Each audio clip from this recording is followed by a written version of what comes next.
দিচ্ছি, আর কিছু বলা লাগবে না। ওরা কি বলো তা না, ওরা কথা বললেই তোমাকে জবাব বলতে হবে যে অমুকটা মারছো কেন, জবাব দাও। নির্বাহী সংসদের কাছে পৌঁছে দিব আপা, আপনি আবার নির্দেশনাটা দেন আপা, আমি পৌঁছে দিব আপা। আবার এই যে নির্দেশনা দিচ্ছি, আর কিছু বলা লাগবে না। ওরা কি বলো তা না, ওরা কথা বললেই তোমাকে জবাব বলতে হবে যে অমুকটা মারছো কেন, জবাব দাও। এই বোনদের এভাবে লাঞ্ছিত করছো কেন, পাকিস্তানি আলাদা বাহিনীর মতো, সেটা জবাব দাও। তোমাদের ওইটাই যাবে কমান্ড,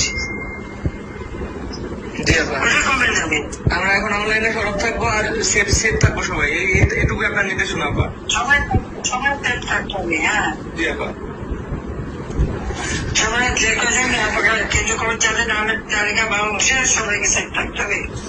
জি আপা। এরা মানুষের যাত্রা। আপা আপনি শুধু এইটুকু জায়গায় দেখেন, আমরা ছাত্রলীগ আপনার সাথে বেমানি করিনি আপা, আমরা রাজপথে রক্ত দিছি, আমরা জীবন দিছি আপা, প্রয়োজনে আবার দিব, 1000 বার জন্ম নিব প্রয়োজনে, আমরা আপনার সাথে বেমানি করি নাই, কখনো করবো না আপা।